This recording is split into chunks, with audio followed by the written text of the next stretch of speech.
이 사건은 울산 중구의 한 번화가 단란주점에서 발생합니다. 2001년 7월 3일 주점 주인인 41세 여성 김 씨가 평소처럼 시장에 들러서 안주거리를 장만했고요. 저녁 7시경에 단란주점 가게 문을 엽니다.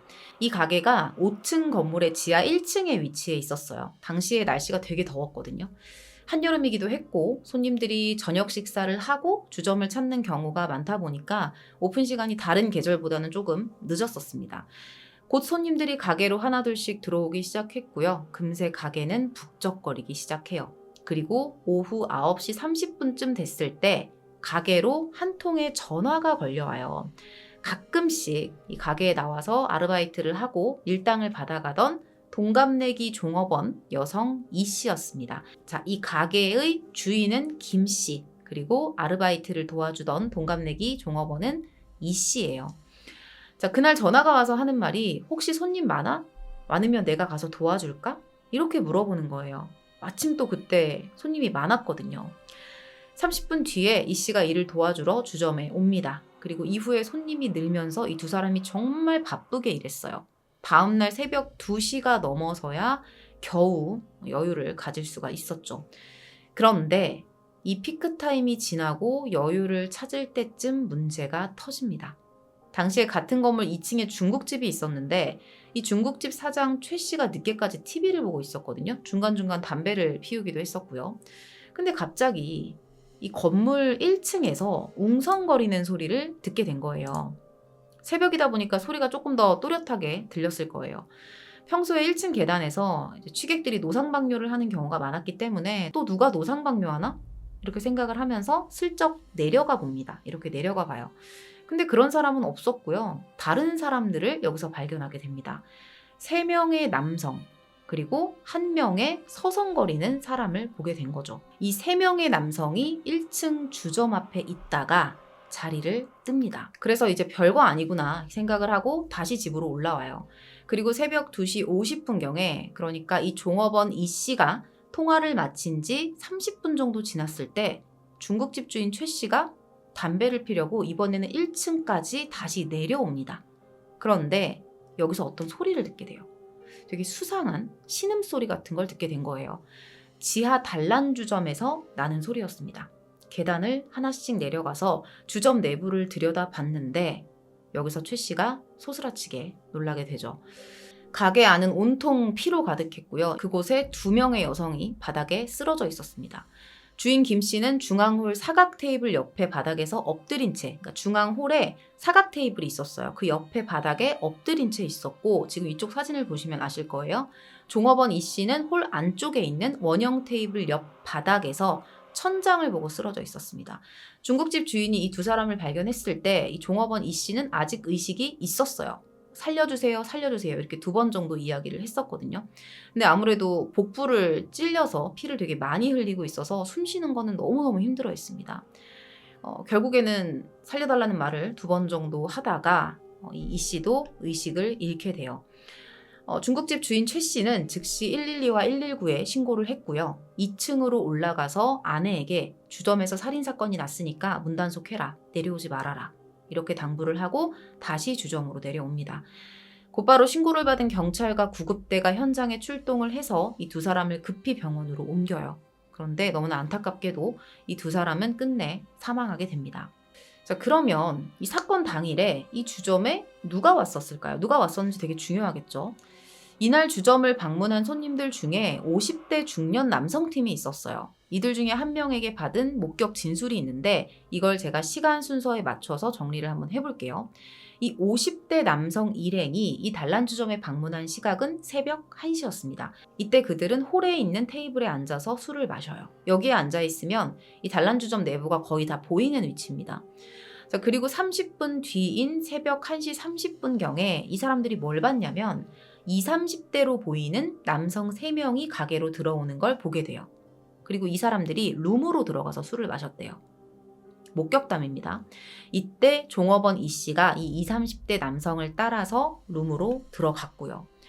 자, 50대의 중년 일행은 이곳에서 20분 정도 더 술을 마시다가 새벽 1시 50분경에 자리에서 일어납니다. 당시에 계산을 했던 영수증도 확인이 됩니다.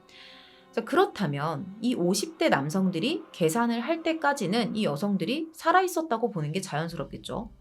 이들이 가게를 나가는 모습, 이 중년 남성들이 가게를 나가는 모습은 인근 중국집 주인에 의해서도 목격이 됩니다. 현장 발견했던 그 중국집 주인이요. 그러면 적어도 이 중년 남성들은 범인들이 아닐 확률이 매우 높아요. 왜냐하면 계산서도 확인이 됐고 나가는 모습까지 목격이 됐던 거죠. 1시 50분에 나가는 모습이 발견이 됐고 그 이후에 있었던 이 종업원 이 씨의 통화 내용과 시간을 보면 이 중년 남성들이 범인이 아니라고 보는 것이 훨씬 자연스럽습니다. 자, 이 내용을 토대로 본다면 이후에 이 단란주점에 남겨진 팀은 젊은 남성들 뿐이라는 거예요. 근데 여기서 우리가 주목해 볼 만한 내용이 있어요. 바로 여종업원 이 씨의 통화 내용, 앞서 말씀드렸던. 자, 여러분들이 이 내용부터는 조금 각자 생각하실 부분이 많을 것 같아요. 좀 복잡하기도 하고요.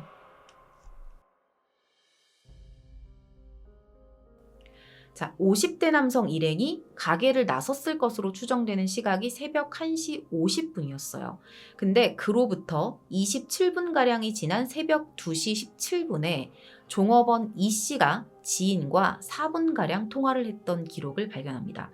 자, 그런데 이 내용이 자료를 찾으면 찾을수록 되게 여러 가지 의미를 가지고 있다는 생각이 들었어요. 일단 우선은 가장 많이 나온 자료의 내용을 토대로 제가 말씀을 드리면 종업원 이 씨가 지인에게 전화로 이렇게 말을 했다는 거예요. 손님 한 테이블 받고 주인하고 둘이 조용히 있는데 올 손님이 또 있어서 기다리고 있어. 손님을 받아야 될지 안 받아야 될지 모르겠어. 이렇게 말을 했다는 거죠. 자, 그러면 앞서 말씀드린 손님 한 테이블을 받고 이 말을 조금 생각을 해볼까요? 한 테이블이라는 거는 어떤 걸 의미할까요? 일단은 한 명을 의미하기보다는 2명 이상이 왔을 때 주로 이런 말을 사용한다고 해요. 한 테이블을 받고 주인하고 둘이 조용히 있다 라는 이 말이 여러분들은 어떤 의미로 들리세요? 한 테이블의 손님을 지금 보냈고 지금 이 가게에는 주인과 나 단 둘뿐이다 이런 의미로 들리시나요?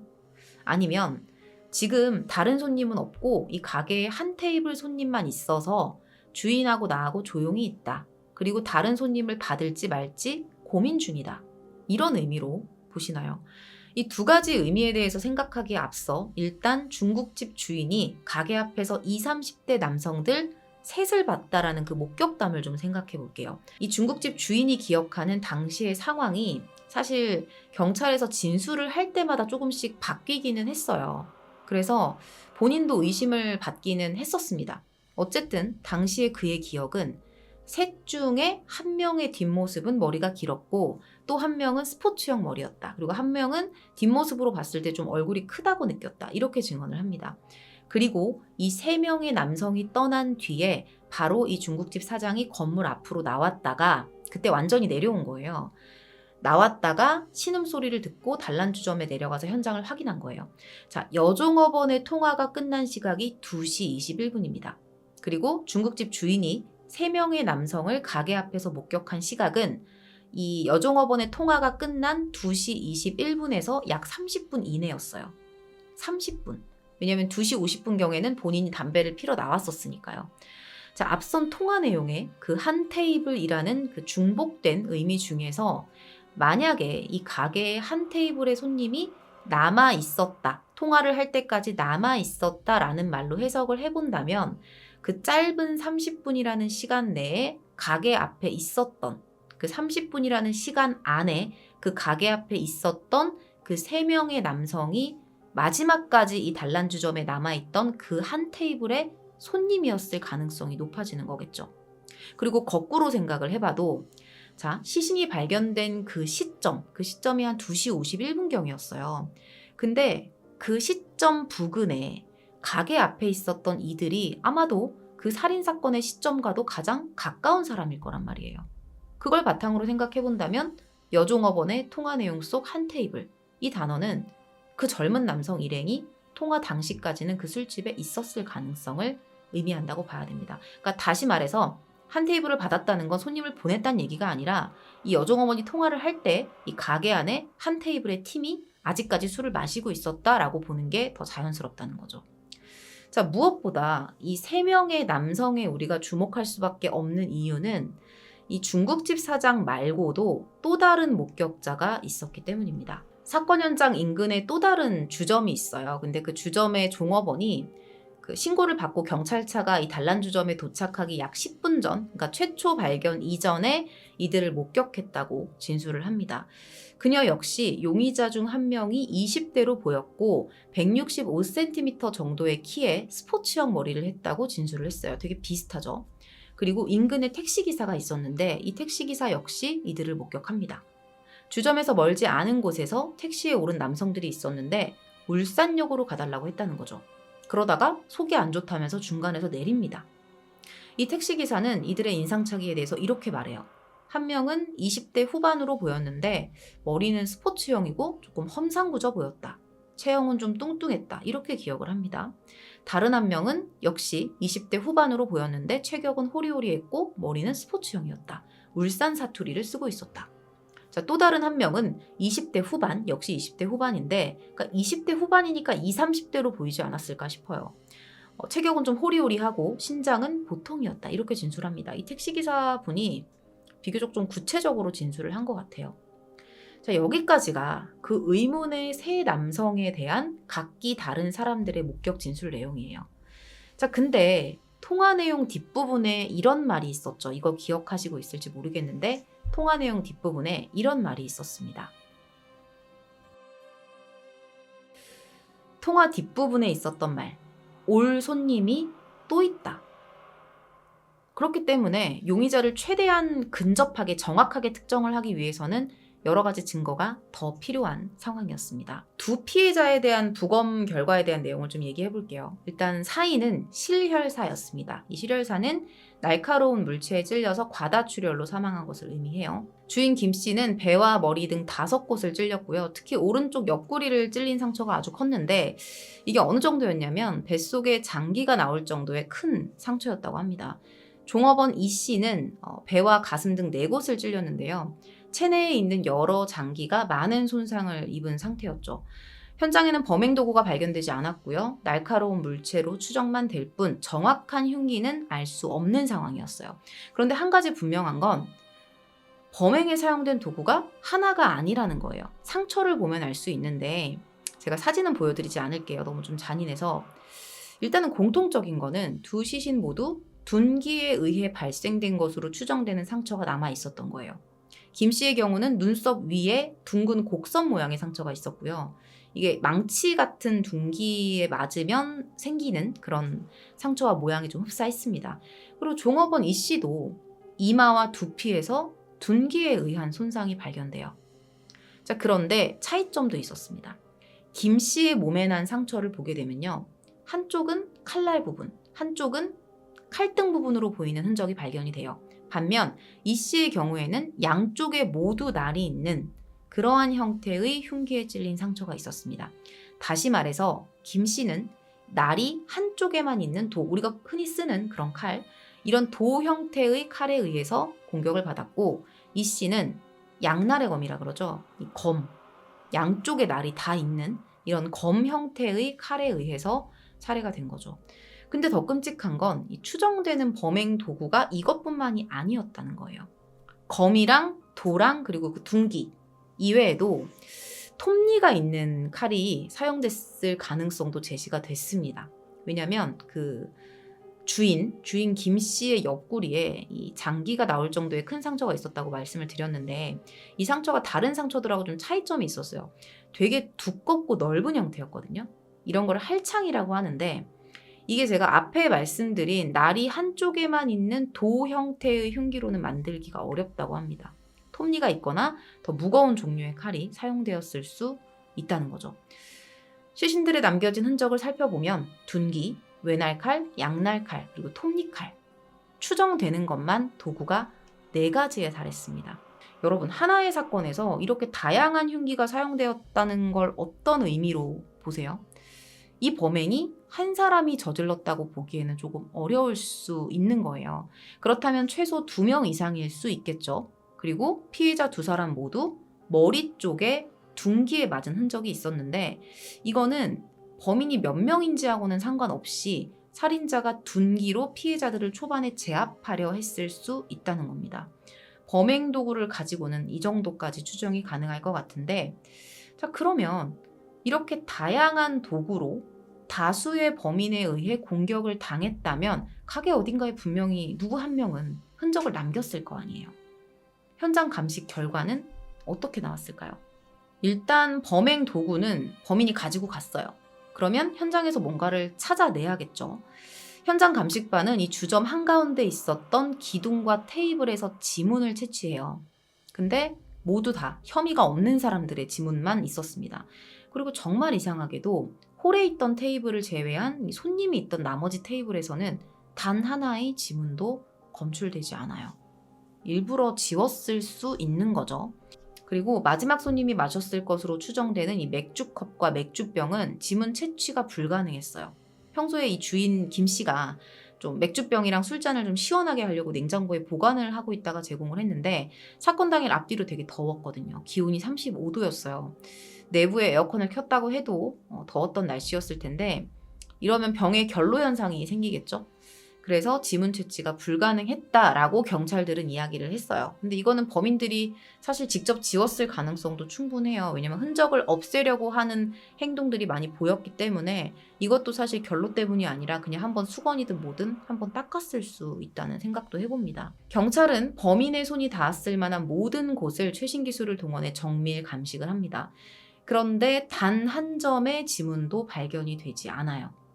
이거는 범인이 범행 후에 작정하고 흔적을 지우고 나갔거나 아니면 처음에 주점에 왔을 때부터 범행을 마음먹고 흔적을 남기지 않았다는 걸 의미하죠. 여러 도구가 사용된 것으로 봐도 이 사건은 어느 정도 계획성을 띠고 있다고 볼 수 있습니다. 경찰은 계속해서 이제 우발적이라고 이야기를 하더라고요. 자, 그리고 이런 게 현장에서 발견돼요. 혈흔이에요, 혈흔. 이게 뚝뚝 떨어지는 형태의 혈흔인데, 이게 어디서 발견되냐면 지하 주점에서 1층으로 통하는 계단이 있어요. 거기서 발견이 됩니다. 일단은 피해자들의 시신은 다 지하에서 발견이 됐거든요. 검사를 해봤더니 이 계단의 혈흔은 피해자들의 것은 아니었습니다. 자연스럽게 그 당시에는 이것이 범인의 것으로 판단이 됐었어요. 혈액형이 AB형이었는데 참고로 피해자들의 혈액형은 A형, B형이었습니다. 근데 무엇보다도 이날 이 사건 이외에 이 단란주점 안팎에서 이렇게 막 계단에 피를 흘릴 만큼의 소란스러운 일은 없었거든요. 사실 이게 CCTV만 있으면 잡는 게 어렵진 않을 텐데 당시에 인근에 정말 유일한 CCTV가 있었어요. 전파상에. 근데 이게 셔터를 내리면 CCTV가 가려지는 위치에 있었던 거예요. 안타깝죠. 그냥 무용지물이었죠. 자, 그렇다면 일단 윤곽은 범인이 여러 가지의 흉기로 2명의 여성을 제압을 했기 때문에 범인은 2명 이상일 거고 그 중에 한 명은 뭐 AB형일 것이다. 이런 거예요. 충분하진 않아요. 부족하죠. 거기다 이 혈액형이 100% 범인의 것이라는 확증도 없잖아요. 그러니까 흔적을 되게 많이 지우려고 했던 그런 특성들이 보이기 때문에 본인들이 피를 그렇게 흘렸으면 닦았을 수도 있다는 생각을 전 했거든요. 그래서 100% 범인일 것이라는 확증도 사실은 없다는 생각을 합니다. 그런데 이것만큼이나 경찰을 되게 헷갈리게 했던 건 범행의 목적이 너무 불분명한 거예요. 강도의 소액이냐 아니냐. 카운터를 뒤진 흔적은 있었어요. 그러면 금품을 노린 강도의 소행을 의심해 볼 수는 있겠지만 조금 이상했던 부분, 그러니까 여기서 경찰이 추정했던 범행 동기들이 100% 이것 같다라고 말하기 애매한 것들이 몇 가지가 있었는데, 일단 강도의 소행이냐 아니냐를 따져볼 때 카운터를 뒤진 흔적은 있었지만 막상 이 단란주점 주인 김씨 주머니에 136만 원가량이 들어있었거든요. 이거는 그대로 남아있었다는 거예요. 강도였다면 이거 당연히 들고 튀었겠죠. 카운터는 뒤졌는데 이 돈은 왜 안 가져갔을까요? 주머니에 돈이 있다는 걸 몰랐던 건지 아니면 범행 동기가 돈이 아니었던 걸까요? 자, 추정되는 또 다른 범행 동기는 성범죄였어요. 종업원 이 씨의 바지 단추가 열리고 허리띠가 이렇게 풀어져 있었습니다. 근데 이것도 조금 이상한 거예요. 막상 옷이 벗겨진 흔적은 없었던 거죠. 범행 목적을 달성하지 못했던 걸까요? 아니면 그냥 위장을 해놓은 건지 모르죠. 정액 검사도 해봐요. 근데 검사 결과 이 종업원 이 씨의 몸에서 정액 반응이 있었습니다. 근데 이게 혈흔하고 섞이면서 정확한 분석은 불가능했다고 해요. 보통은 정액의 생존 기간이 3일 정도인데 이걸 감안하면 이 씨가 사건 이전에 다른 남성과 성관계를 맺었을 가능성도 있겠죠. 이를 바탕으로 경찰이 생각한 그날의 시나리오는 이렇습니다. 범인이 성매매를 요구하는 과정에서 이를 거절한 주인과 종업원 사이에 벌어진 실랑이가 살인사건으로 이어진 것이다. 이렇게 판단을 한 거죠. 근데 이것도 동기가 불분명하고 앞서 말씀드리기도 했지만 나타나 있는 현장의 모습이 다 어디 하나 빠진 것 같은 느낌이란 말이에요. 분명히 이게 동기일 것이야 라고 말하기가 어렵다는 거죠. 완벽히 돈을 노린 것 같지도 않고 완벽히 성범죄를 노린 것 같지도 않고요. 사실 성범죄에 실패했다라고 경찰은 이야기를 하지만 이 남성 3명이 꼭 아니더라도 흉기를 이렇게 많이 들고 위협을 하는데 성범죄를 저지르기로 작정을 하면 여자들 둘이서 막기가 힘들어요. 못 막죠. 더군다나 결정적으로 만약에 머리를 먼저 맞았다고 한다면 더 저항하기가 힘들겠죠. 이건 조금 더 생각을 해봐야 하는 문제인 것 같아요. 경찰의 말대로라면 살인은 우발적이었을 수 있다는 건데 그렇다고 보기엔 너무 많은 범행 도구들이 사용이 됐기 때문에 경찰의 이런 추측도 사실 이해하기는 조금 어렵습니다. 결국에 이 사건은 실마리를 풀지 못하고 미제 사건으로 남게 됐죠. 당시에 의심을 받았던 사람이 이 3명의 남성 외에는 없었을까? 그건 아니었어요. 유족들이 의심했던 건 단란주점 주인 김 씨의 동거남이었어요.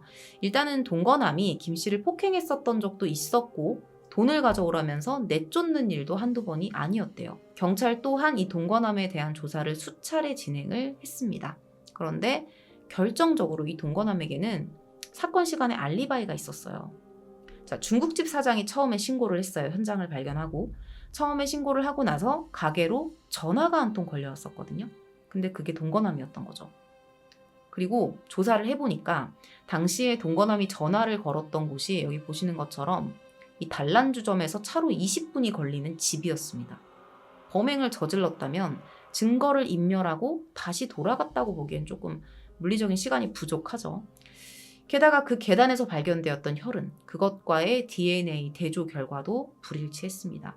요거는 조금 이 혈흔에 대한 거는 좀 생각을 해봐야 되지 않나 생각이 들어요.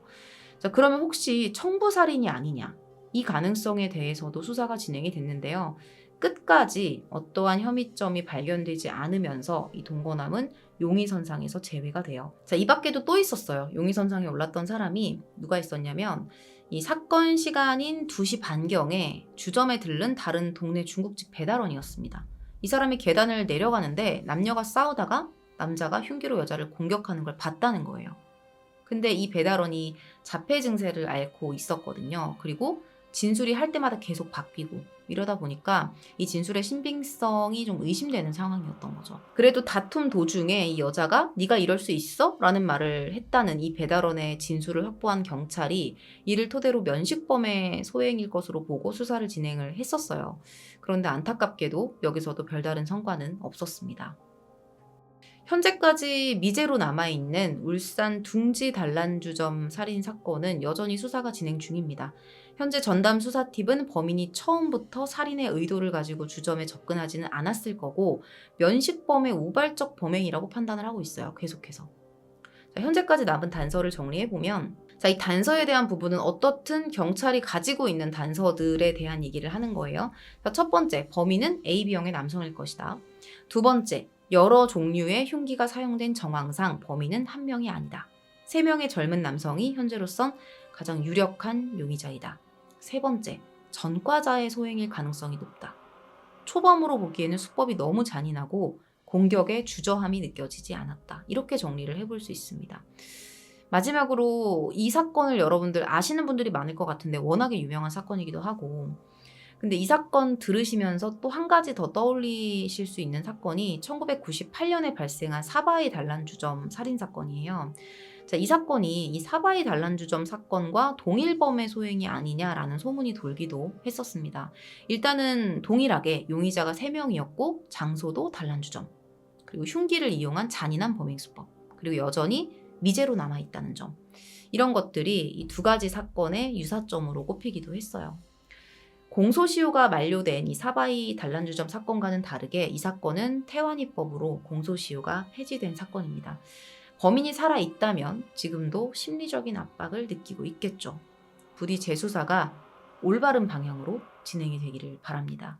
오늘 준비한 미제 사건 콘텐츠는 여기서 마무리하도록 하겠습니다. 긴 시간 시청해 주셔서 감사합니다.